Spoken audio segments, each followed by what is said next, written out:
Who are you when no one's watching? When the lights go out? When there's no one left to impress? When the silence in the house is louder than the noise in your mind? Do you still recognize yourself? Or are you just repeating gestures you once learned to be accepted? And what if the life you live isn't really yours? What if everything you built was based on fear? Why does the mirror feel so uncomfortable when everything is quiet? Why do you wake up exhausted, even when you haven't done anything wrong? What if what you call a routine is just anesthesia? Do you even remember what it felt like to be alive before you became functional? And what if the crisis you fear so much is actually the beginning of your real life? How many versions of yourself have you left behind? How many times did you bend just to keep someone close? Carl Jung once said, "Life really begins at 40. Until then, you're just doing research." But no one told you that the research would become a prison. No one warned you that when you finally reached 40, you wouldn't feel pride, you'd feel estrangement. As if life itself were whispering, "Was this why you came here?"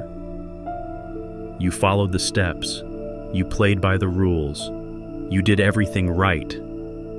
But now you feel that everything you've built feels wrong.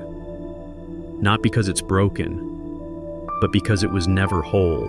In your youth, you ran to prove yourself, to please, to fit in, to win. But what exactly did you win? The race ended, the approval came, the goals were reached, and still, there's a silence inside you that won't leave. That's where collapse begins. Not out there, in here. Silent, heavy, almost spiritual. You're not unhappy. You're out of alignment. You're not in crisis. You're starting to wake up. The mask no longer sticks to your face. The compliments don't mean anything anymore. The routine that once protected you now suffocates you. And every piece of the life you built begins to whisper, "This version of you doesn't fit anymore." But if that version falls, what's left? Now we begin to descend. And in this video, we'll look straight into the biggest lie you ever told yourself.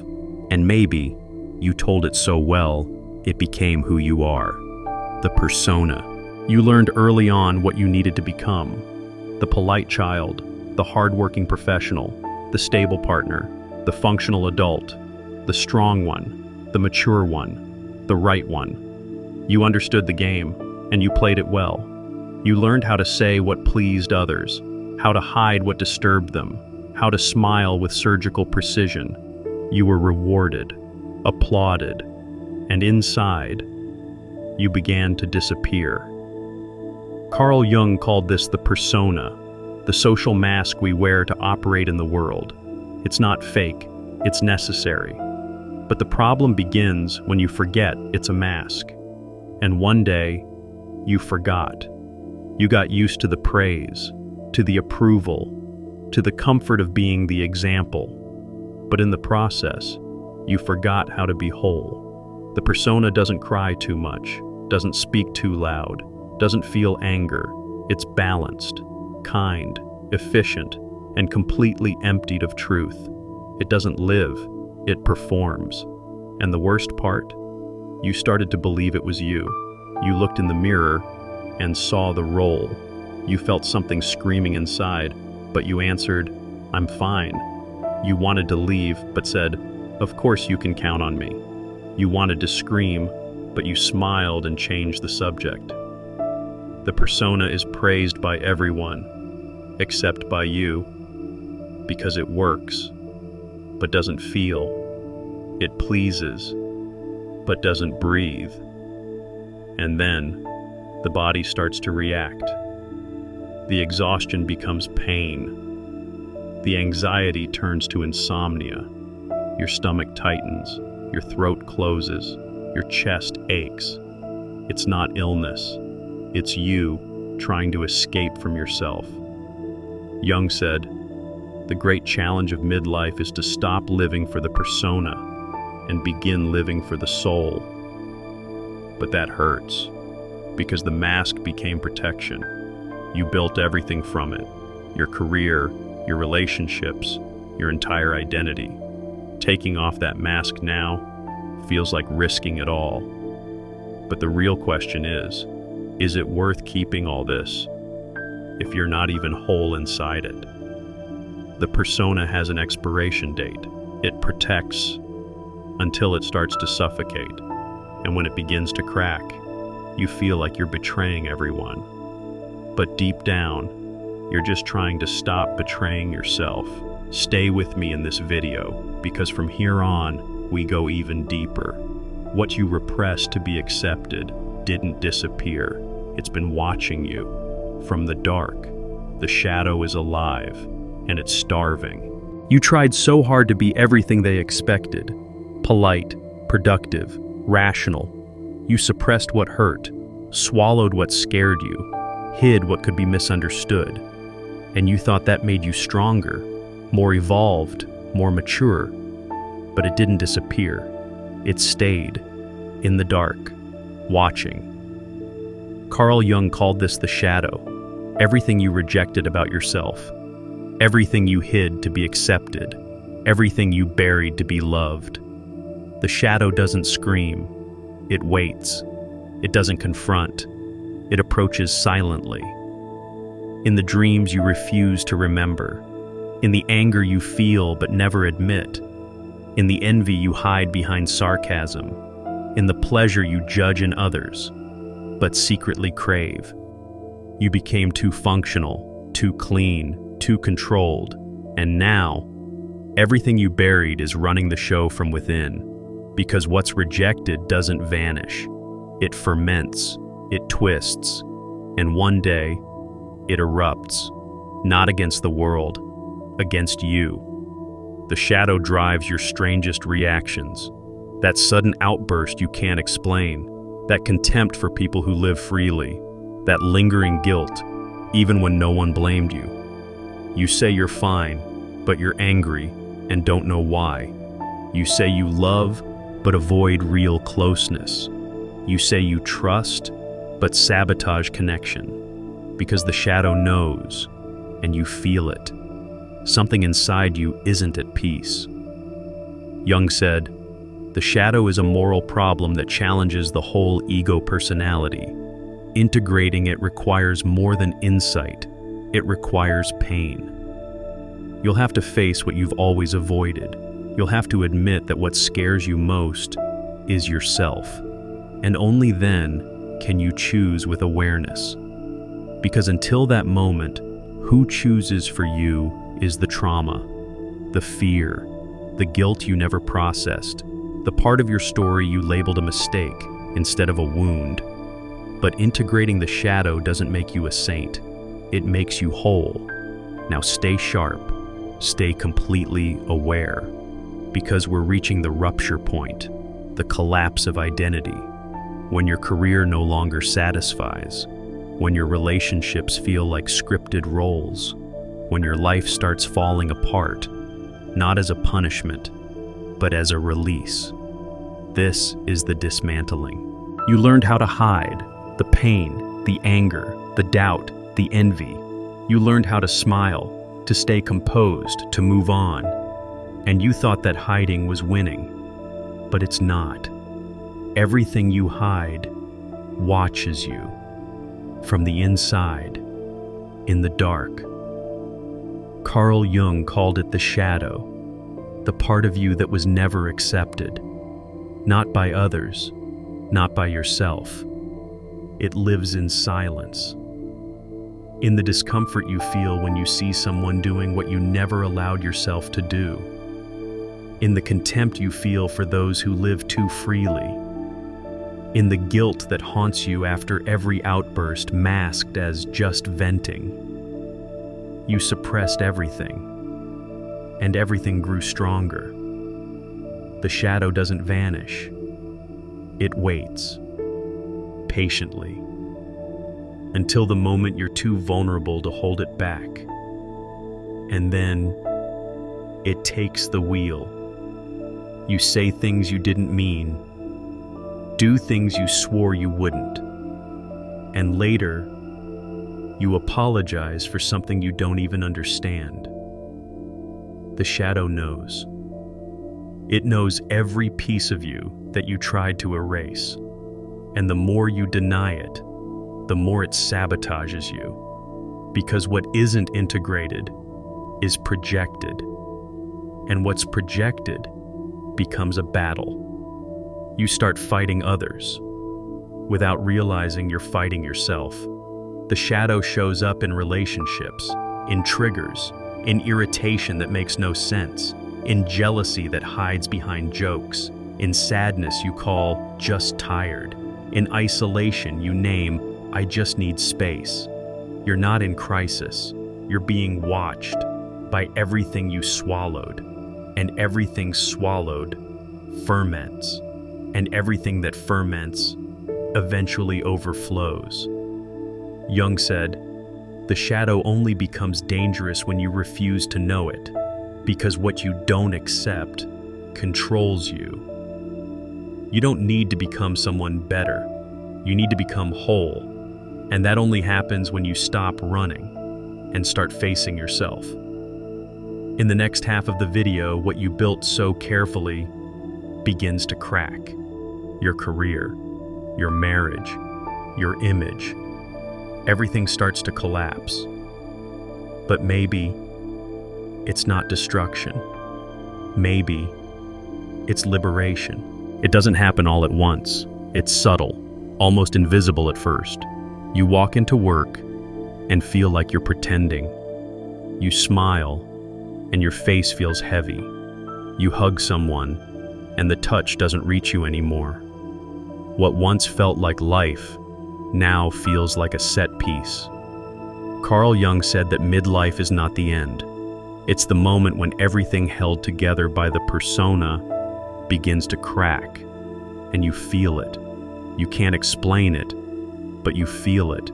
Things lose their flavor, goals lose meaning, conversations feel recycled, and you begin to suspect that maybe the life you built wasn't built by you. It was assembled from expectations, from fear, from the need to be accepted. And now those structures are collapsing. You try to hold them up, try to repeat old rituals, but something inside you is already gone. You start avoiding people.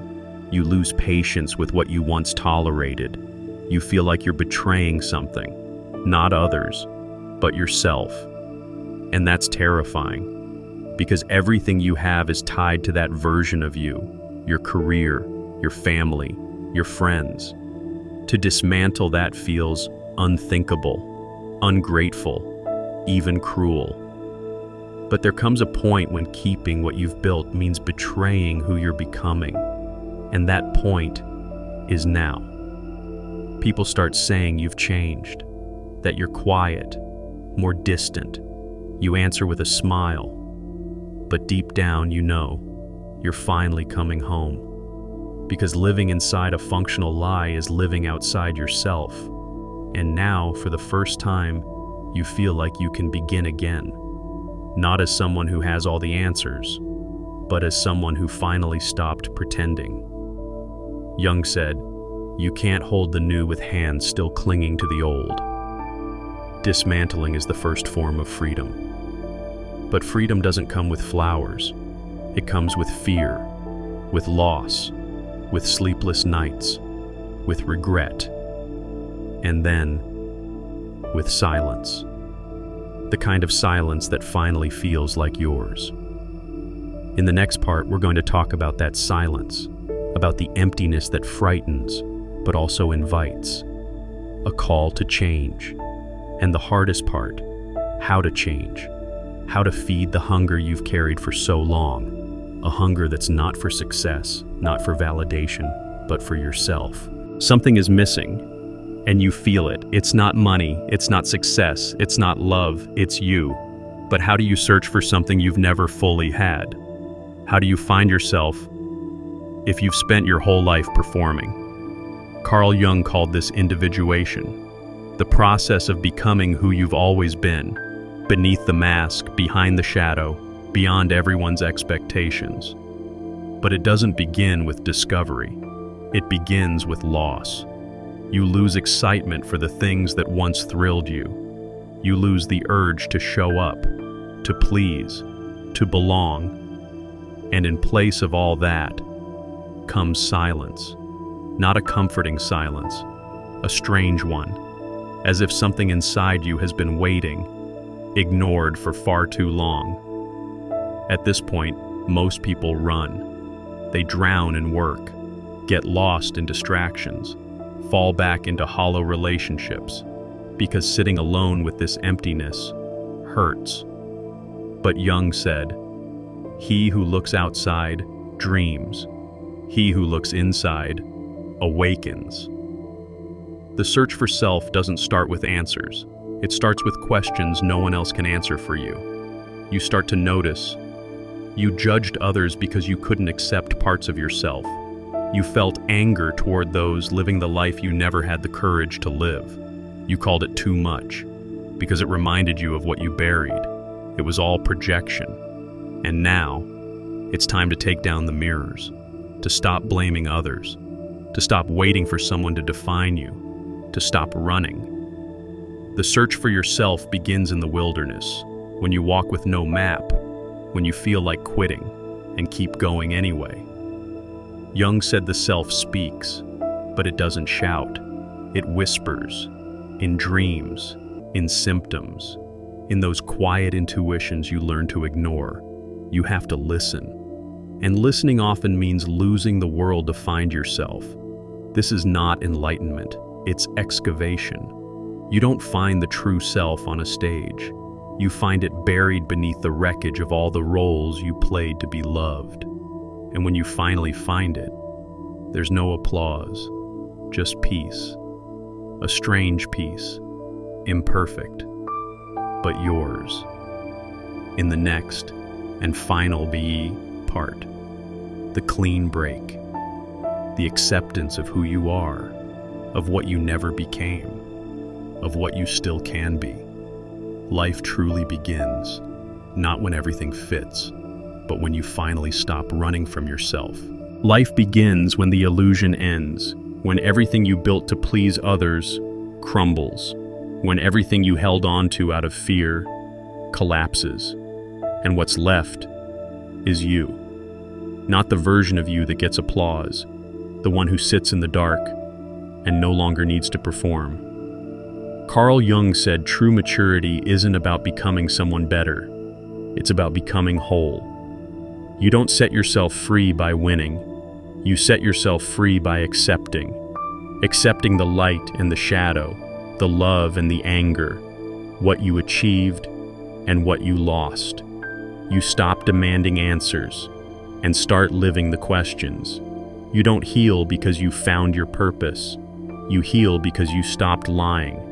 Lying that you were fine. Lying that you wanted things you never really did. Lying that the mask didn't hurt. The real beginning hurts because it offers no guarantees. It only offers space. Space to fail, to begin again, to not know, to make mistakes, and not hate yourself for them.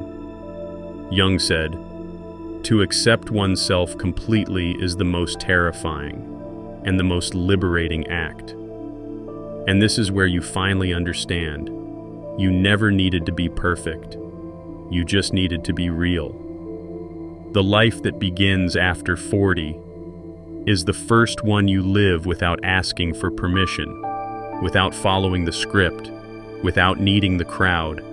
You start saying goodbye with peace. You start saying no without guilt. You love without fearing you'll lose yourself. Because now, you've come home. It's not a happy ending. It's an honest beginning. If you've made it this far, it's because something inside you feels this too. Maybe you're holding on to a life that no longer fits, trying to keep alive a role that's already ended, trying to please a world that will never see you completely. And if that's true, let it fall. you're not losing everything. You're losing what kept you from being you. If something in this video struck a chord, write in the comments, "I'm ready to live on my own terms." You may feel alone, but you're not. There are thousands here, feeling the same pull, waiting for the same moment, the true beginning. On this channel, we don't run from the shadow, we walk through it. You can scroll away, you can close this tab, you can go back to the SAM, or you can make one decision now, one decision. You can hit subscribe and step into a space where the truth is brutal, but liberating, where being awake doesn't make you weird, it makes you danger. Because here, we don't worship positivity, we eat. So yeah, you can keep playing nice. You can keep being the guy who swallows everything you see, or you can join the only channel that respects your darkness, challenge, and gives voice to what you've buried for years. Crackdown isn't faux, but if you're still watching, it's probably for you. So hit subscribe, like this video and see I'm done pretend. That's how this starts. Not with noise, but with a decision.